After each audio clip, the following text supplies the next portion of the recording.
5장 한번 같이 해봅시다. 지난주처럼 5장 같이 해볼게요. 연약한 믿음입니다. 연약한 믿음. 연약한 믿음의 사람들이 하나님께 나와서 치유와 회복을 경험하는 이야기예요. 같이 한번 따라해 봅시다. 저 한번 다 보세요. 거야혈. 예, 거야혈입니다. 거는 뭐죠? 한번 거라 같이 읽었죠, 우리가. 거라사 광인. 야는 뭐죠? 예, 야이로의 딸 치유. 회당장이죠, 그렇죠? 회당장. 그리고 혈은 뭐죠? 혈류증. 12년간 앓은 여인. 예. 근데 중요한 게 이 거라사가 이방 땅이에요. 근데 여기 좀 말씀드리고 싶은 게요. 여기서는 뭘 얘기하냐면요. 사탄의 통치가 끝났다는 걸 이야기하고 있습니다. 어떻게 표현하냐면요. 굉장히 중요한 이미지가 뭐냐면요. 그 돼지떼가 바다에 빠지는 그 장면이 있습니다. 수장되는 장면이 있거든요. 이 장면 하면은 어떤 장면이 생각나게 되냐면요. 그 혹시 홍해가 갈라질 때 기억납니까? 홍해가 갈라질 때 어떻게 되죠? 이스라엘 백성들은 마른 땅을 건넜는데 이집트 군대는 어떻게 되죠? 어떻게 되죠? 그 물에 이렇게 수장이 되지 않습니까? 그죠? 그러니까 예수님께서 이 거라사 지방에 오셔서 뭘 보여주시냐면요. 이제는 사단의 통치가 끝나고 이방 땅까지 하나님의 나라가 임했다는 것을 보여주는 겁니다. 두 번째는 그죠? 이제 야이로의 딸과 혈류증 앓는 12여인이거든요. 근데 재밌는 건요. 액자 구성으로 되어 있어요. 어떻게 되어 있냐면 야이로의 딸을 예수님께서 고쳐주시는 이야기 사이에 혈류증 앓는 여인의 이야기가 이렇게 중간에 삽입이 돼 있어요. 야이로의 딸이 죽기 직전이었어요. 예수님이 가시면 고쳐줄 수가 있었어요. 근데 그 사이에 누가 끼어드냐면 이 부정한 여인이 끼어든 거예요. 여러분 이럴 때 어떻게 하겠어요? 힘 있는 회당장이에요. 거기서 가장 권위 있는. 어떻게 하겠습니까? 자기 딸을 고쳐달라고 이렇게 힘으로 할 수 있지 않습니까? 그리고 예수님도 그 여인이 그냥 볼품없는 여인이니까 무시할 수 있잖아요. 근데 중요한 건 예수님께서 이 여인을 돌보세요. 또 사연도 들으세요. 그리고 그를 고쳐주세요. 근데 그 사이에 어떻게 되죠? 어떻게 되죠? 야이로의 딸이 죽는 일이 일어나거든요. 근데 중요한 건요. 저는 여기서 그렇게 봅니다.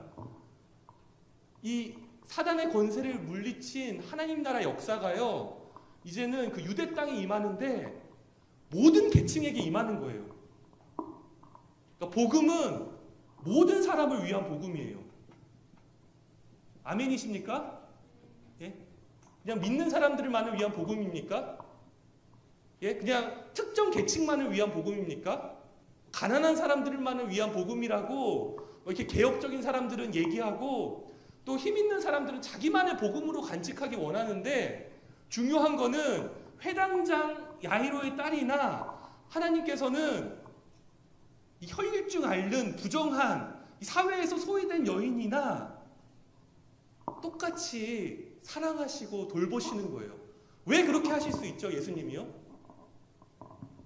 예수님은 하나님의 아들이니까 이 힘 있는 사람들의 또 스트레스와 중압감도 아실 뿐만 아니라 예수님께서는 말구유에 오셨기 때문에 가장 낮고 낮은 곳에 오셨기 때문에 가장 낮고 어려운 사람들의 일들도 알게 되는 거예요. 근데 중요한 건 뭐냐면요. 이 일을 통해서 어떤 일이 일어나냐면 부활이 일어나요. 죽은 자가 살아나요. 그러니까 이런 극적 이야기의 흐름이 있는 겁니다. 다시 한번 해볼게요. 이 야이로의 딸이 치유가 될 수 있었어요. 예수님이 바로 고치시면요. 죽지 않을 수 있었어요. 근데 혈류증 앓는 여인이 중간에 들어가서 예수님의 옷자락을 잡아요. 예수님은 이 여인을 외면하지 않아요. 그 이야기를 다 들으시고 그리고 뭐라고 말씀하시죠? 내 믿음이 너를 구원하였다. 이제는 건강하게 지내라. 이렇게 말씀하시죠. 근데 그 사이에 야이로의 딸이 죽어요. 사람들은 얘기해요. 이미 죽었으니까 끝났다. 선생을 괴롭게 하지 말라고 얘기해요. 근데 예수님께서는 3명의 제자만 데려가세요. 누굴 데려가죠? 베야요. 그죠? 베드로, 야고보, 요한만 데리고 이 죽은 여인의 그 자리로 가요. 그래서 이 야이로의 딸을 살리고 하나님 나라가 얼마나 권능 있게 임하는지, 죽은 자도 살리는지 이것에 대해서 우리에게 이야기하고 있는 거예요. 같이 한번 따라해 봅시다. 5장, 마가복음 5장입니다. 학원이에요. 마가복음 5장, 연약한 믿음 따라해 봅시다. 이게 처음에 졸리는데 빨려듭니다, 저한테. 이게 따라하다 보면요. 제가 6장으로 한번 넘어가 보겠습니다. 6장은 제가 얘기하고 싶은 게 따르는 믿음이에요. 근데 이거 재밌습니다. 여기서 정말 재밌어요. 보시면요. 파세오 배예요. 뭐죠? 뭘 팔라고요? 파세오긴 해요. 그래요. 파세오 배. 배를 팔라는 거예요. 그죠? 파는 뭐죠? 제자 파송이에요. 제자들이 처음으로 선교 여행을 갑니다. 세는 뭐죠?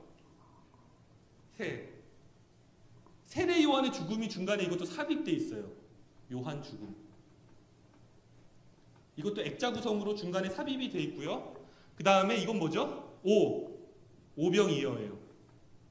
그리고 풍랑 있는 배를 타는 건데요. 이 자료를 4페이지 한번 보시면요. 저는 여러분들이 그런 사람들이 되면 좋겠습니다. 저 너무 감동적인 게요. 이 파송하시기 전에 뭐냐면 가까이 부르세요. 주님이 여러분들을 가까이 부르시기를 축복합니다. 아멘? 아멘입니다. 그리고 자신이 하는 역할을 다 맡기세요. 회개의 설교, 그리고 병 고침, 귀신 추출. 그러니까 뭐 하시냐면 예수님이 이미 세례 요한의 죽음을 통해서 자신의 죽음도 직감하고 있어요. 그만큼 타락하고 어그러진 시대예요. 자신의 죽음을 예감하고 제자들을 준비하는데요. 여기 보면 6장 30절을 보세요. 그 첫 단어가 뭐예요? 여기서 제일 중요한 게 사도예요. 사도. 그렇다고 여러분들이 내가 사도가 될 거야 이러면 조금 문제가 될 수가 있어요. 우리 교단에서는. 근데 사도의 의미를 아는 건 참 중요하다고 생각해요. 이 제자들이 이 전도 여행을 다녀오고 나서 세례 요한 죽음이 액자 구성으로 돼 있고 30절에 뭐가 나와 있냐면 사도가 뭐냐면 아포스텔로, 보내심을 받은 자라는 뜻이에요. 그러니까 아버지께서 나를 보내셨듯이 나도 너희를 보내는 거예요. 예수님의 생각과 뜻을 가지고 하나님의 파트너 대리자로서 이 땅에 하나님 나라를 선포하도록 부르신 거예요. 근데 중요한 건 그들이 이 전도 여행 이후에 어떻게 되냐면 사도로 부르심을 받았던 것, 여기를 주목해 봐야 됩니다.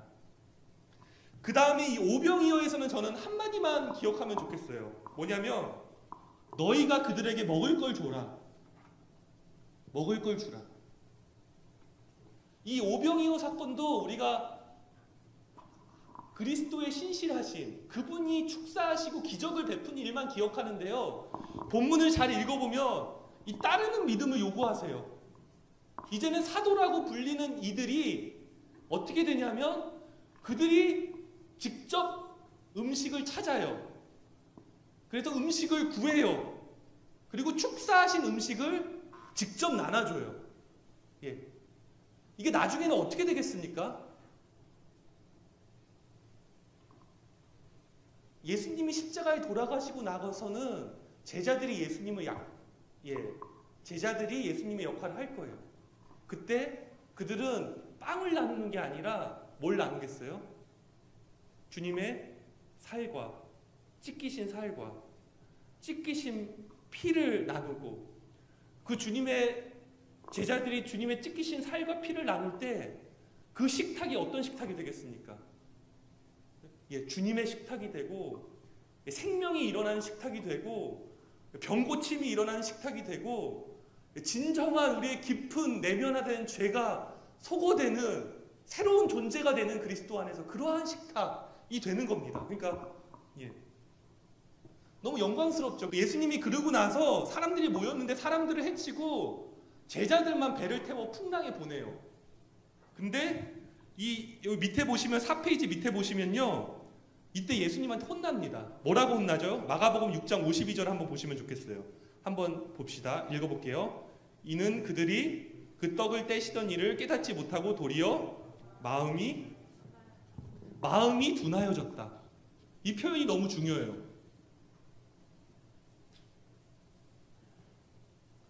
그러니까 우리가 막 대학생 때 주님을 막 따르겠다고 하는 거예요. 근데 막상 직장 생활을 시작하면은 신앙이 급속도로 냉각되죠. 이 현실 속에서. 근데 이 마음이 둔해졌다는 건요, 이 예언자들의 표현에 많아요. 마음이 딱딱해졌다. 이거는요, 단순히 그냥 그 마음이 좀 어려운 게 아니에요. 이건 뭘 표현하냐면 죄를 표현하는 거예요. 불순종을 표현하는 거예요. 죄가 뭐죠? 하마르티아. 인생의 관역이 하나님 말씀에 꽂혀야 되는데 벗어난 거예요. 예? 막상 현실에 딱 던져지니까 어떻게 되는 거죠? 마음이 둔해진 거예요. 길을 잃어버린 거예요. 인생의 관역이 어딘지, 그 말씀이 어딘지 못 알아보게 되는 거예요. 이제 7장 한번 보겠습니다. 7장의 제목은요, 도대체 이게 뭘까 한번 보시면 좋겠어요. 근데 마음에서 멀어진 믿음이에요. 페이스, 믿음이에요. 이때 등장하는 사람들이 누구냐면은 예루살렘에서 온 바리새인들이에요. 근데 저는 주목해서 보는 게 뭐냐면 이 바리새인들이 이 당시대의 자칭 하나님의 대리자예요. 그러니까 우리가 이 따르는 믿음, 하나님의 파트너로 우리를 부르셨는데 당시대의 하나님의 대리자라고 했던 사람이 누구냐면 그 예루살렘 성전에 있던 바리새인들과 이 사람들이 왜 왔죠? 따르려고 왔어요? 아니에요. 시비 걸려고 왔어요. 뭐라고 시비 거는지 한번 봅시다. 예, 7장 5절 제가 적어놨는데 뭐 성경책 보셔도 좋고 자료 보셔도 좋습니다. 이에 바리새인들과 서기관들이 예수께 묻되 어찌하여 당신의 제자들은 장로들의 전통을 준행하지 아니하고 부정한 손으로 떡을 먹나이까. 여기서 중요한 단어는 뭐냐면 장로들의 전통이에요.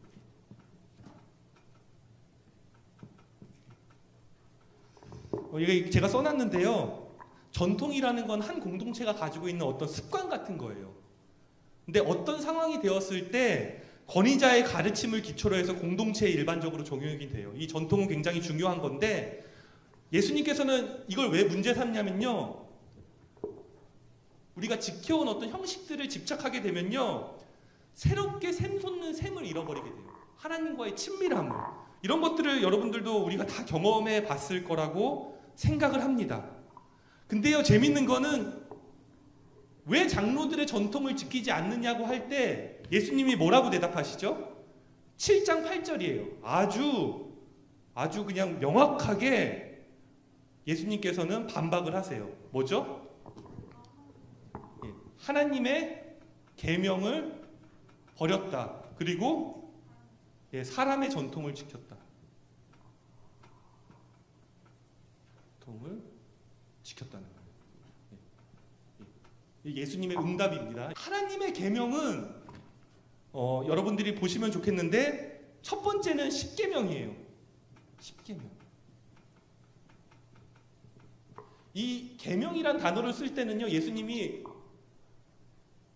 모세의 십계명을 인용할 때가 다른 모든 계명들은요, 어떤 계명들이냐면요, if가 들어가요. 절대 명령이 아니에요. 이렇게 하면 이렇게 하라는데 정언 명령은 이 십계명밖에 없어요. 이렇게 반드시 해라라는. 근데 재밌는 거는 예수님은요, 이 10가지 계명도 많다고 생각하세요. 10가지도 너무 많다 그러면서 어떻게 하시죠? 2가지로 줄이세요. 그게 뭐죠? 여기 보면 그 복음서에 마태복음, 마가복음 12장 뭐 이렇게 예수님 십자가 달리기 전에 이 말씀이 다 있거든요. 뭐죠? 두 가지가 뭐죠? 하나님 사랑과 이웃 사랑이에요. 이웃 사랑.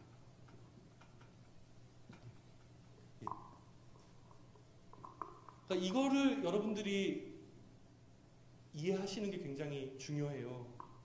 그 본질은 예수님께서 10가지 십계명을 두 가지로 요약했는데 하나님 사랑과 이웃 사랑이에요. 율법 뒤에 감춰진 하나님 마음과 맞닿지 않고서는요, 여러분이 뭐가 될 수밖에 없냐면 위선자가 될 수밖에 없어요. 위선자. 마가복음 7장 6절이에요. 우리가 처음 읽었는데 이사야에서 너희 외식하는 자에 대해서 잘 예언하였도다. 입술로는 나를 공경하되 마음은 내게서 멀도다. 위선자라는 게 뭐냐면 연기자를 뜻하는 건데 겉과 속이 다른 거예요. 겉으로는 자신을 포장하지만 실제로 자기 안에는 욕망이 가득한 삶이에요. 근데 재밌는 게요, 마가복음 7장 23절을 보잖아요. 그러면 사람들을 정말 부정하게 하는 거는 밥 먹을 때 손 씻지 않는 게 아니에요. 진짜 사람들을 더럽히는 거는 누구냐면 이 위선자들이라고 예수님 얘기하고 있어요. 경건의 이름으로 자기의 그 감정을 숨기고 경건한 척 하지만 실제로는 그 자기 마음 안에 있는 악독과 더러운 것들과 시기와 질투가 사람들을 아프게 하고 다치게 한다는 거예요. 잘 읽어보세요. 그리고 예수님 말씀하신 게 뭐냐면, 그래서 결국에는 바리새인과 헤롯의 누룩을 주의하라는 거예요. 이게 뭐냐면 이 위선을 얘기하는 거예요. 근데 이번 제가 이걸 성경을 마가복음 읽으면서 가장 큰 깨달음을 얻은 게 뭐냐면요, 예전에는 나는 바리새인 아니야, 나하고 이 말씀은 상관없어 라고 좀 생각을 했어요. 근데 오늘 다시 이 본문을 읽으니까요, 예수님이 말씀하시려고 하는 거는 이 바리새인들도 새롭게 하지만 제자들이 사람의 전통에 빠지고 속으로는 하나님을 경멸할 수 있다는 것, 얼마든지 그렇게 하면서 존경받고 사람들에게 사랑받고 자신이 예수를 따르는 척을 할 수 있다는 것. 그렇기 때문에 바리새인과 헤롯의 누룩을 주의하라는 이런 말씀으로 이 긴 이야기가 마치는 것을 볼 수가 있습니다. 이게 제가 인용을 한 건데, 우리 모두가 본성적으로 외식하는 경향이 있어서 의 그 자체 없이 텅 빈 겉모양의 의만으로도 얼마든지 만족하고도 남는다. 이게 칼빈이 한 얘기인데요. 8장은 우리의 믿음이 아니라 선행하시는 예수님의 믿음에 대해서 좀 얘기를 하고 싶어요. 근데 여기는 그냥 스토리로 외우면 좋겠어요. 굉장히 인상적인 게 이 벳세다의 치유가 들어가는데, 벳세다 맹인 치유예요. 벳세다 맹인 치유. 근데 이 맹인 치유의 특징이 뭔지 아세요? 이 벳세다 맹인 치유의 특징이 뭔지 아세요? 두 번 계한을 해요. 두 번 계한을 해요. 첫 번째 예수님이 치유해 주니까 어떻게 되죠? 흐릿하게 보여요. 나무가 움직이는 것 같이 보여요. 두 번째 치유를 하니까 어떻게 되죠? 어떻게 되죠? 또렷하게 보게 되는 거예요. 근데 제가 이제 이 7페이지 보면 표로 넣어놨는데, 이 벳세다 맹인 치유에서는 무엇이 보이느냐라고 해요. 그래서 첫 번째는 흐릿하게 보였다가 똑바로 보이는데, 베드로의 신앙 고백도 예수님이 제자들에게 물어봐요. 너희는 나를 누구라고 생각하느냐? 첫 번째 뭐라고 대답하죠? 주는 그리스도이십니다 라고 고백해요. 근데 두 번째 어떻게 하죠? 베드로의 두 번째 고백은 뭐였죠? 항변하는 거예요.